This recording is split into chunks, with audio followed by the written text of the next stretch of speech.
मारे घूम रहे हैं, दुख मिटाने के लिए सोचते हैं कोई जादू कर दे, कोई टोना कर दे, कोई जंतुर बांध दे, कोई आशीर्वाद दे दे। अरे काहे को पागल हो?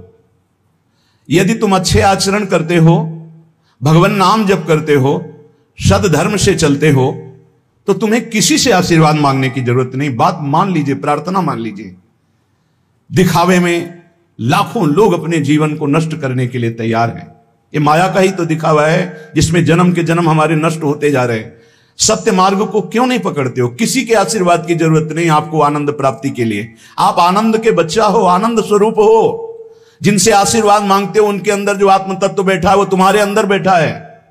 वही संपूर्ण आनंद लिए तुम्हारे अंदर बैठा है। तुम्हें किसी से गिगियाने की जरूरत नहीं। बस तुम अपने स्वरूप को नहीं पहचान पा रहे हो, अपनी शक्ति को जागृत नहीं कर पा रहे हो, इसलिए तुम दौड़े घूम रहे हो।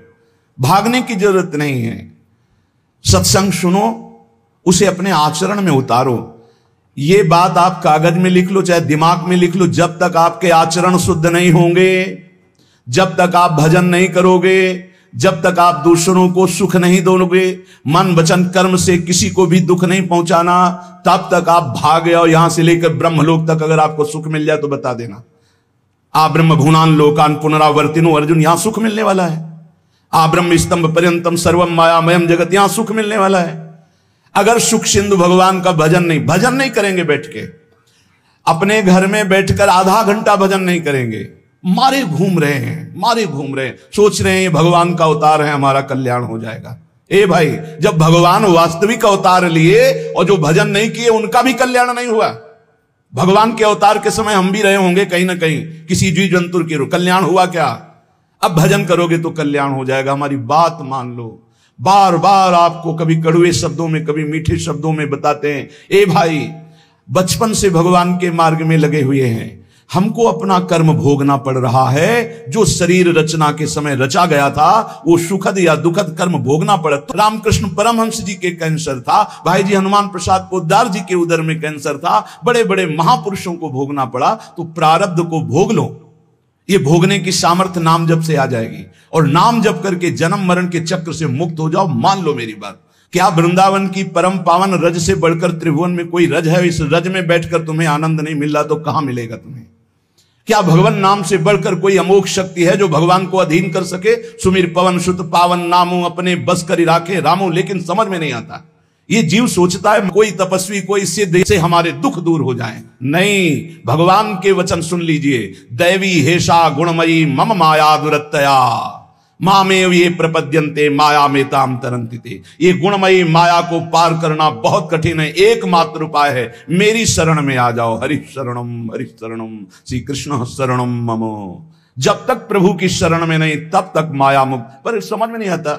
लोगों को ऐसा लगता है मैं जाऊंगा, आशीर्वाद मिलेगा, मैं सिद्ध हो जाऊंगा, सब दुख नष्ट हो जाएंगे। आप समझो, हमारी प्रार्थना को समझो। हम अंदर से पीड़ित होकर बोल रहे हैं, आप लोग समझते नहीं हो।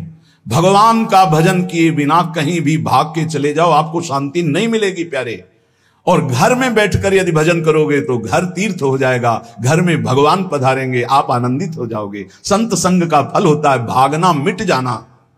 सत्संगति संस्कृति कर अंता, ये जो जन्म मरण का भागना ये मिट जाएगा। ये छोटे मोटे भागने से, शब्द सुना, मनन किया, आचरण में लग गए। कभी महीना 2 महीना में अगर संयोग बना तो हम बैठ के सत्संग सुन रहे हैं, नहीं तो हमारे पास यंत्र है, हम रोज उससे नवीन उत्साह प्राप्त करें भगवत मार्ग में चलने का। जब मिले तब दर्शन कर लिए, नहीं तो हम उनकी आज्ञा पर चल रहे हैं तो हमारा सदैव सानिध्य है। भागने की जरूरत नहीं भाई, नहीं। थोड़ा चैन लो, थोड़ा शांति लो। भागने की जरूरत नहीं है।